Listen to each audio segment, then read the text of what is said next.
네, 정부가 28일부터 6억 원 이상 주택담보대출을 금지하는 고강도 대출 규제를 시행하면서 서울 아파트의 74%가량이 대출액 감소가 불가피하게 됐죠. 발표가 워낙 기습적이어서 은행들은 전산에 반영하느라 비대면 대출 신청도 모두 막아버렸습니다. 전격적인 627 대출 규제, 부동산 시장에 어떤 영향을 미칠지, 선의의 피해자는 없을지 전문가들의 얘기를 들어보겠습니다. 이창무 한양대 도시공학과 교수, 김효선 NH농협은행 부동산 수석 전문위원 나오셨습니다. 안녕하십니까? 네, 안녕하세요. 안녕하세요. 네, 지금 부동산 대출 규제 워낙 전격적으로 시행됐죠. 토요일부터 은행이 문을 닫았기 때문에 토요일이라는 게 조금 의미가 없지만 여러 가지로 지금 집을 사겠다는 사람, 대출을 빌리겠다는 사람 깜짝 놀랐습니다. 시장 반응이 실제로 어떤지 은행에 계시는 김효선 위원님 어떻습니까? 은행 대출과 직접 관련된 건데 시장 반응이 분위기가 좀 어때요? 이번 대책이 발표한 직후에 일단 중개업소에서는 당일날 이후에 예정되어 있던 계약건들이 당일날 저녁에 계약을 하겠다라는 문의들이 빗발쳤다고 금요일 저녁에 27일 들었고요. 그래서 당겨서 계약을 한 건수들이 좀 많은 걸로 나타나고 있습니다.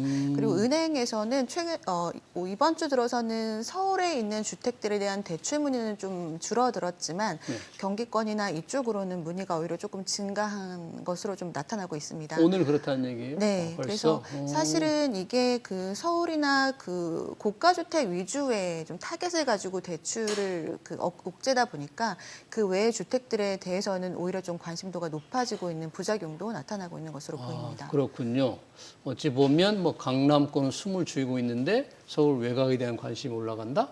이창훈 교수님 어떻게 보셨습니까? 이 부동산 규제가 아니라 대출 규제인데 부동산 대책이지만 부동산의 말은 없더라고 그냥 대출 규제다 이렇게 돼 있는데. 예.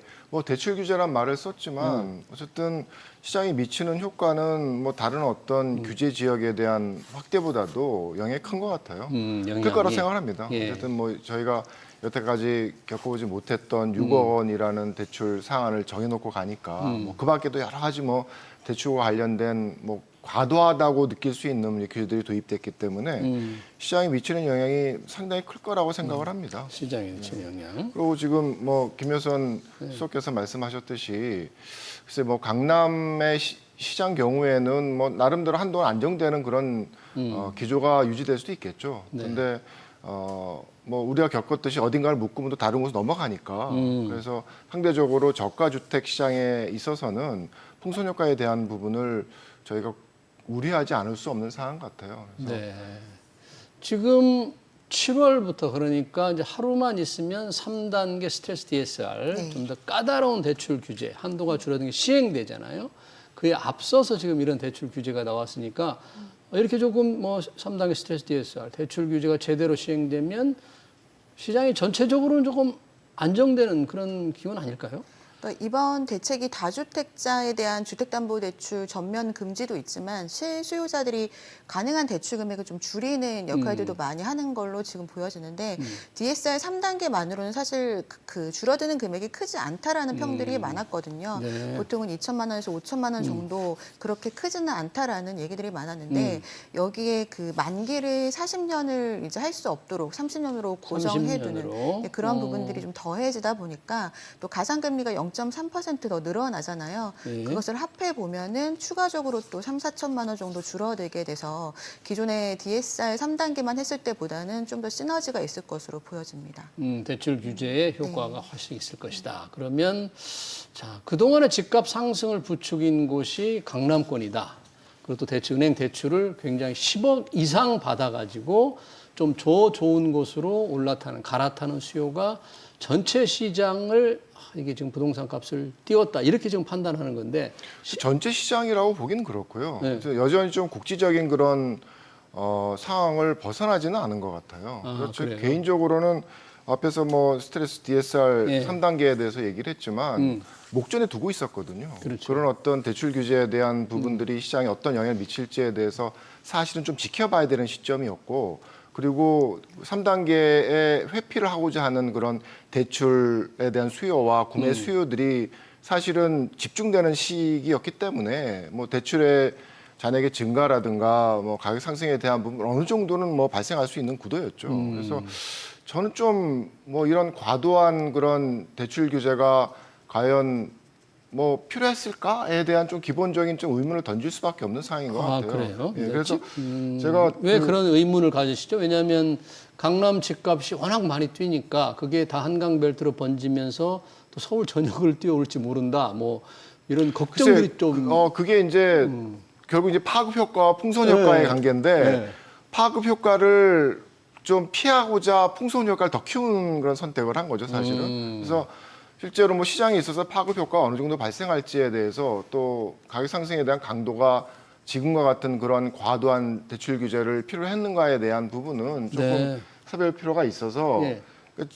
최근에 뭐 벌어지는 시장 상황에 대해서 이제 언론에서 얘기를 하는 게 뭐 6년 9개월 만에 가장 높은 주간 상승률이라고 이제 표현을 하잖아요. 한국 부동산원 통계. 예, 그렇죠. 예. 그 관련된 자료를 제가 하도 뭐 그런 언급들이 많아서 네. 이 실제로 부동산원 그 주간 상승률 그 주간 지수 같은 경우에는 예. 통계 조작과 관련된 문재인 정부 시기에 과도하게 저평가되는 그런 사항들이 많거든요. 그래서 지금 뭐 화면에 나오는 것처럼 네. 오렌지색은 부동산원의 주간 변동률 움직임이고요. 예. 그다음에 파란색은 제가 실거래가 자료를 활용을 해서 만든 주간 변동률 움직임입니다. 네. 최근에 이제 한 두 달 동안에 있어서의 어떤 가격의 변동을 보게 되면 예. 과거와 비교해서 특별하게 많이 상승한 구도라고 보기엔 좀 힘들어요. 그래요? 그러니까 뭐 그 6년 9개월 만이라는 게 2018년 9월에 어떤 급등했던 추이를 얘기를 하는 건데 네. 그 이후에도 뭐 계속적으로 그 문재인 정부의 뭐 상승과 뭐 급등이 계속 반복되는 그런 상황이었기 때문에 결코 6년 9개월만은 아니라는 거죠. 그러니까 우리가 겪어왔던 그런 가격 상승의 추세에 있어서 반복되는 그런 구도와 비교해서 정말 그렇게 강하다고만은 얘기할 수 없는 상황이기 때문에 네. 필요한 어떤 정부의 대책이라는 게 지금과 같은 강도의 대책을 필요로 했느냐에 대한 좀 의문을 던져볼 수 있는 그런 상황인 것 같습니다. 그러네요. 한국 부동산원의 주간 아파트 가격이 6년 9개월 만에 높아졌다고 하지만 이창문 교수님이 분석해 보면 과거의 급등 급락, 상승 하락 시점과 특이한 건 아니다. 그렇죠. 뭐 계속 반복되는 단기적인 그런 상승 추이의 어떤 강도를 크게 벗어났다고는 확신할 수 없는 그런 상황인 거죠. 정부는 굉장히 초조함을 느꼈을 것 같아요. 이번 대출 규제 조치를 취한 거 보면 정말 전격적이고 또 소득, 지역 관계없이 6억이라는 단일 기준을 썼다는 걸 보면 정부는 이창훈 교수님 어떤 분석과 달리 굉장히 위기의식을 느낀 거 아닙니까? 이 부동산 가격 상승 이런 걸. 그러니까 금융 규제에 있어서 이렇게 숫자가 나온 거는 15억 초과 주택 금지 이후로는 최초라고 생각이 되는데 그 말씀하신 대로 주택 전체 그 평균 상승률 자체가 그렇게 높은 건 아닌데요. 예. 지난 2018년과의 차이점을 보면은 그 당시에는 사실 강남 3구와 노도강 지역이라고 불리는 지역들이 유사하게 0.5% 수준으로 동일한 상승률을 보였습니다. 근데 최근 자료가 이제 0.43% 상승을 한 건데 이제 그 수치는 강남 3구와 마용성만을 따로 보면은 0.8, 0.9 정도의 상승률을 보이고 있거든요. 그 지역만 보면. 그래서 서울이 전역이 다 같이 올라가는 게 아니라 서울 안에서도 특수한 몇 개의 지역들 때문에 전체 상승폭이 높아진 걸로 그렇게 분석이 되기 때문에 일부 초고가 아파트에 대한 그런 주택 수요들을 어느 정도 차단해야겠다라는 의지가 있었던 것 같고요. 네. 또 이렇게 그 강도 높은 규제가 나온 거에 있어서는 뭐 언론이나 이런 역할들도 있었던 것 같아요. 사실 정권이 바뀌자마자 주택 가격에 대한 것들이 굉장히 많이 언론에서 규제를 해야 된다라는 얘기들이 있다 보니까 거기에 대한 부담감도 있었을 것 같고 근데 사실 저는 현장에서 있는 그 체감하는 바로는 이 통계 수치가 오히려 좀 늦게 나타난 걸로 체감이 되거든요. 늦게 나타나. 그러니까 이미 많이 올랐다 그런 얘기예요. 이미 마용성까지는 한 달 정도 전에 오를 대로 올라서 거의 이제는 거래도 드물게 되고 있고요. 호가가 이제 거래가 될 만큼보다도 높은 가격으로 호가가 형성이 되어 있는 상황입니다. 당연히 통계는 이제 지표가 조금 이제 후반형 될 수밖에 없는 부분이라서 이미 서울의 외곽이나 뭐 한강 이남 쪽 경기권 이런 지역까지 확산이 된 상태라고 보여지거든요. 근데 이 확산된 것을 어떻게 볼 것이냐 그거는 정말 관점에 따라 다를 수 있는데 사실 서울의 일부 지역을 제외하고는 굉장히 오랫동안 장기적으로 하향 안정화되고 있었던 시장이었거든요. 예. 그래서 어느 정도 정도 거래가 되고 이 정도의 상승률은 당연한 뭐 시장의 그런 수요와 공급의 원칙에 의해 그 수용할 수 있는 정도 수준일 것 같은데 오히려 좀 통계도 늦게 반영되고 이런 것들이 너무 이제 화제가 되다 보니까 좀 더 강도 높은 이미 현장에서 일어나고 있는 일들보다도 좀 강도 높은 규제가 나오지 않았나 네. 그렇게 판단하고 있습니다. 그러면 강남 3구가 이 대출 규제로 이번 고소득자 영끌을 막는 규제로 좀 숨을 쥐고 있다면 그 주변으로 지금 상승률이 아까 번지는 풍선 효과가 나타날 수밖에 없다. 그러니까 뭐 하나를 막으면 하나가 줄일 수 있기 때문에. 저는 사실은 그럴 가능성이 높다고 봅니다. 그러니까 사실 뭐 그 규제적 확대로 발생하는 풍선 효과를 막기 위해서 이제 대출 규제를 선택을 했는데 사실은 노무현 정부 때도 그렇고 문재인 정부 때도 그렇고 그런 규제의 마지막 대미는 대출 규제였거든요. 네. 그래서 노무현 정부 때도 뭐 6억 원 이상의 경우에는 그 처음으로 이제 DTI 규제를 도입을 하고 그다음에 그 규제를 강화하는 그런 선택을 후반부에 했죠. 그래서 그 결과로 도노강에 대한 지금 노도강 그 뭐라고 뭐 노원구, 강북구, 도봉구에 있어서의 아파트 가격 급등을 만들어내는 그런 결과를 초래했고, 사실 문재인 정부도 마찬가지예요. 그래서 2019년 12월에 발표된 그 대책이 15억 15억 이상 그렇죠. 아파트의 아파트는? 경우에는 대출을 아예 금지를 시켜버렸거든요. 그래서 고가 아파트에 대한 규제가 들어가니까 결국은 그 영향이 노노강으로 번진 거죠. 그래서 제가 그 그림을 준비를 했는데 어떤 겁니까? 한번 볼까요? 지금 저건가요? 예. 네. 보시면 뭐 저희가 갖고 있는 그런 통계가 뭐 그렇게 제 입맛에 맞는 게 아니라 네. 이건 이제 실거래가 자료를 가지고서 행정용 단위의 이제 분기별 변동 그 가격 지수를 만들어서 네. 이제 변동률을 이제 산정을 한 겁니다. 지금 보시는 거는 2020년 초저금리 시기에 그러니까 사실은 대출 규제가 강화된 이후죠. 예. 그 이후에 서울에 있어서의 최고점까지 한 2021년 4분기인가요? 그때까지의 이제 누적 상승률을 이제 그린 그래프인데 숫자가 잘 안 보이는데 저 그래프의 저 지도의 빨간색이 핵심은 뭡니까? 가장 빨간색이 가장 많이 오른 가장 빨간색. 그게 노도강입니까? 그렇죠. 그 경우에 한 80% 남짓의 그런 상승률을 보입니다. 근데 상대적으로 뭐 우리가 그 당시에 안정시키기 위해서 했던 강남 뭐 4구의 경우에는 외곽은 뭐 상대적으로 좀 올랐지만 내부의 경우에는 그렇게 많이 안 오른 상황이었죠. 근데 대출 규제를 도입을 한 효과가 결국 풍선 효과로 나타났다라는 거고 예. 그 효과에 대한 또 다른 어떤 뭐 바람직하지 못한 결과라는 것은 다음 그래프를 보시면 네. 이 가격 하락기에 나타난 그런 그 각 지역별에 있어서의 가격 변동률이거든요. 보시게 되면 강남 덜 내렸어요. 근데 많이 하락기에는 오른 노도강은 엄청나게 많이 내렸죠. 내리고, 그래서 실제로 지금 우리가 겪고 있는 그런 상황이라는 게 다음 그림을 보시면 예. 그 최고점 대비 지금 상황 1분기까지의 어떤 상승률의 누적치거든요. 네. 그러니까 강남 쪽 뭐 한강 벨트 쪽은 고점을 회복을 했는데 저쪽 색깔이 조금 노랗고 빨간 데는 고점을 회복한 그렇죠. 거고요. 파란색은 짙을수록 아직도 최고점을 회복하지 못한 그런 상황입니다. 그래서 노도강 같은 경우에는 상당히 하락률이 낮은 상황에서 유지되고 있는 그런 구도라서 그때 영끌을 했던 그런 청년층에 있어서의 굉장히 큰 부담이 발생하고 있는 상황이죠. 그러네요. 그래서 결국은 대출 규제에 대한 뭐 대미라 그럴까요? 마지막은 지금 선택했던 그런 과도한 고가 주택에 대한 그런 대출 규제 영향으로 결국 나타났던 거고 그런 결과가 이번에도 다시 반복될 가능성이 사실은 높죠. 네. 그러면 지금 대출 규제 상한이 6억이잖아요. 네. 그러면 LTV, 담보 인정 비율이라든지 DSR, 총부채 원리금 상환 비율을 감안할 때 이 6억까지 다 빌릴 수 있는 지역이 주로 그러면 서울 이제 외곽일 텐데 네. 노원, 도봉, 강북 이런 데 같은 경우는 6억이면 충분히 그 평균적인 주택을 살 수 있는 거죠. 네. 더 안 줄이고. 네네. LTV가 이제 70%까지도 비규제 지역은 가능하니까 70%. 예, 6억이라는 금액이 사실 대출받고 집 사기에 무리가 없는 정도의 상한액이긴 하고요.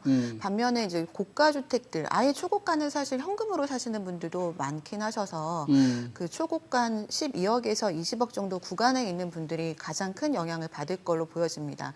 예를 들어서 20억 정도 주택을 매입할 때 규제 지역에 있으면 보면은 과거에는 10억까지 대출이 뭐 DSR이 가능하다면 네. 빌릴 수 있었는데 이제는 6억까지만 가능하니까 14억이라는 금액이 자기 자본이 있어야 되거든요. 그래서 뭐 4억 정도는 입지가 완전히 달라질 수 있는 금액이기 때문에 매입을 뒤로 미루거나 지역을 좀 다른 지역으로 옮겨서 볼 수밖에 없는 상황이라서 교수님 말씀하신 것처럼 풍선 효과 같은 것들이 충분히 있을 수 있을 것 같습니다.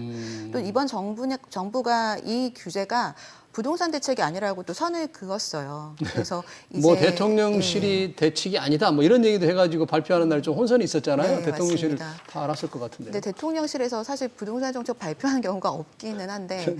그래서 부동산 대책이 따로 나올 거라는 그게 하나의 또 시그널이기도 하거든요. 그래서 아마 공급이나 수요 같은 것들을 총망라한 대책들이 이제 시일 내에 나올 텐데 그게 좀 더 강화될 수도 있다라는 또 위기의식이 있기 때문에 지금 물론 관망하면서 다음 기회를 노리는 분들도 계시겠지만 네. 지금이라도 좀 불안하신 분들은 지역을 옮겨서라도 내 집 마련을 해야겠다 이런 실수요자들도 있기 때문에 지역적으로는 풍선 효과가 충분히 있을 것 같습니다.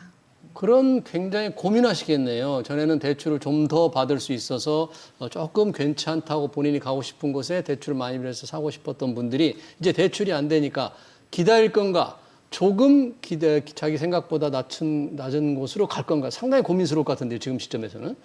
그렇겠죠. 아무래도 뭐 청년층, 뭐 신혼부부라든가 뭐 주택 구입을 계획했던 그런 가구들 같은 경우에는 나름대로 자기 플랜이 있었겠죠. 네. 근데 갑자기 뭐 대출 규제가 강화되면서 은행에서 빌릴 수 있는 돈이 적어지면 선택을 달리 해야죠. 뭐 평수를 줄이든지 자기가 가고자 하던 그런 대상 지역에 대한 부분을 좀 더 가기 낮은 곳으로 옮기든지 뭐 아니면 뭐 신혼부부 같은 경우에는 뭐 자녀 출산에 대한 시간을 늦추든지 뭐 나름대로 여러 가지 어떤 네. 선택들이 달라질 거라고 생각을 합니다. 그래서 실제로 영향을 받는 그런 계층은 뭐 고소득 계층이라기보다는 자산을 형성하지 못한 그런 계층들에게 이번 대출 규제의 효과 부작용이 가장 크게 나타날 거라고 생각을 합니다. 목표는 그게 아닐 텐데요. 고소득자 중에서 대출을 10억 이상 빌려서 강남으로 바로 진입하려는 사람들을 타겟을 정한 것 같은데 실제 피해는 그렇지 않을 수도 있다. 실제로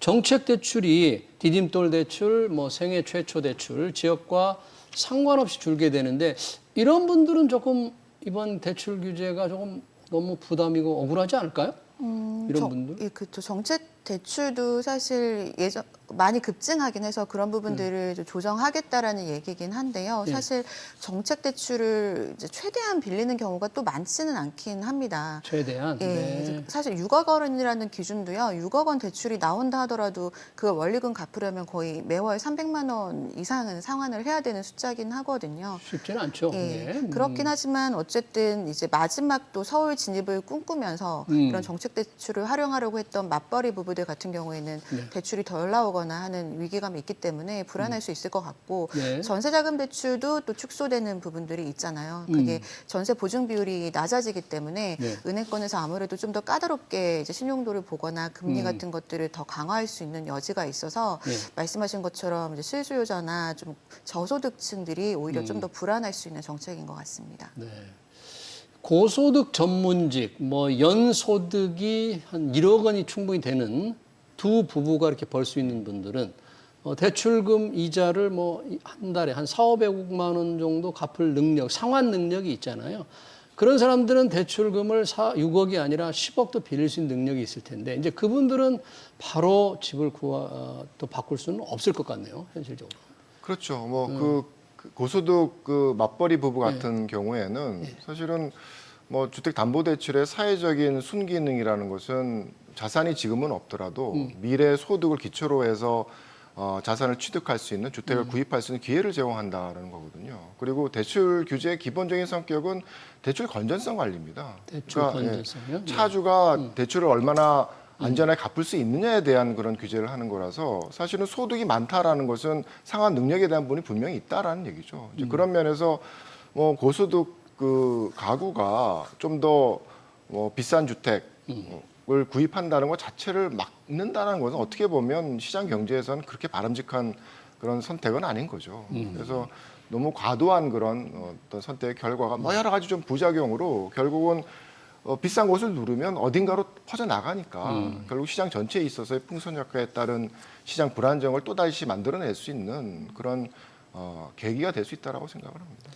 사실 이 부동산이라는 게 이재명 대통령도 얘기했지만 어떤 투기 자산이 되는 건 문제가 있죠. 그래서 은행 돈을 빌려서 경쟁적으로 좋은 집으로 이사 가게 하는 게 집값 상승을 이제 올리는 도화선이다. 일부에서는 저도 그런 얘기를 좀 들었습니다만 개인이 그냥 대출 받다가 대출 한도를 더 늘리기 위해서 편법적으로 사업자 등록, 사업자 대출로 사업자 자금을 대출받는 형식으로 해서 집을 산다. 은행에서 그런 일이 실제 좀 있습니까? 그런 편법 대출도 앞으로 있을 것 같아요. 저도 은행 창구에서 있진 않기 때문에 목격한 바는 없긴 하지만 그렇게 할 수 있는 여지는 충분히 있기는 합니다. 아무래도 또 서울에 계신 분들보다는 지방에 계신 분들이 여러 가지 대출을 다 끌어서 주택에 매입하는 경우들이 있는데 뭐 법인 명의로 하는 게 사실 지금 만만치는 않아요. 세금 자체가 강화되어 있긴 해서 취득세나 이런 것들이 개인이 사는 것보다 높긴 하거든요, 세율이. 세율이. 그렇지만 대출이 많이 나올 수는 있어서 그런 식으로 하는 경우들도 있을 수는 있습니다. 네, 그런 것도 조금 편법이 통하지 않게 이번 대출 규제에 보완 대책이 필요하다. 그런 지적들이 조금 나오고 있습니다. 이제 아까 지금 대출 규제가 나왔으니까 언론이나 많은 전문가들이 이것만으로 집값을 안정시키는 것은 부족하다. 뭐 공급을 대책이 제대로 나와야 된다. 이런 주장을 하는데 그럴까요? 그게 지금 필요합니까? 그러니까 지금 벌어진 현상이라는 게 전반적인 급등세라고 보기에는 굉장히 여전히 국지적인 현상이거든요. 국지적인 근데 현상이다.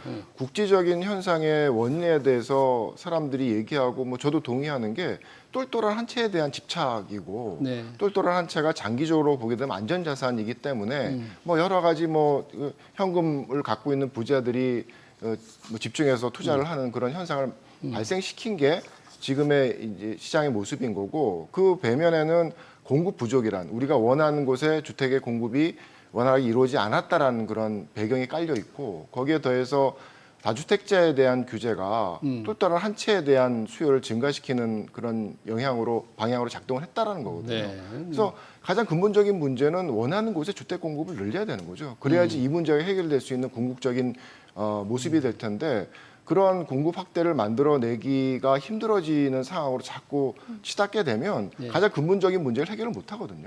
그러면 시장의 안정이라는 우리가 기대할 수 없는 거죠. 네. 단순하게 뭐 표피적이고 단기적인 뭐 수요의 조절을 가지고 장기적인 시장 안정이 만들어질까에 대해서는 저는 개인적으로 많은 의문이 있습니다. 이재명 정부는 이제 선거 기간 중에는 공공임대, 공공주택을 대폭 확대하는 방식으로 공급을 확대하겠다 그랬잖아요. 네. 그 방향은 어떻게 보세요? 그런 정책이 또 곧 나올 것 같습니까? 그런 부분? 곧 공급에 대해서는 전반적인 정책이 나올 수밖에 없는 상황인 것 같습니다. 근데 사실 윤 정권 때는 대부분이 공급 정책이었거든요. 네. 그러니까 조 교수님 말씀하신 것처럼 수요와 관련된 대책들은 단기간에 집값을 잡을 수는 있지만 그 수요가 다시 완화됐을 때 그게 한꺼번에 또 시장에 반영되는 또 다른 부작용이 있을 수 있기 때문에 네. 중장기 대책이 병행이 돼야지만 반드시 시장에 이제 올바른 영향을 줄 수 있을 걸로 보여지는데 선거 때 얘기했던 재정비 사업 관련된 여러 가지 완화책이라던가 네. 공공임대주택을 좀 빨리 이제 시장에 내놔야 되기 때문에 유휴부지 같은 것들을 활용한 공공임대주택 공급 그리고 전 정권 때 했던 매입임대주택들이 아직 제대로 시행된 건 없기 때문에 그런 부분들을 이제 시장에 정말로 공급한 입주가 할 수 있도록 만드는 그런 공공임대와 재정비 관련된 부분들로 채워진 공급 대책들이 나오지 않을까 네. 예상하고 있습니다. 네, 한쪽에서 이제 대출 규제를 하고 그래서 고소득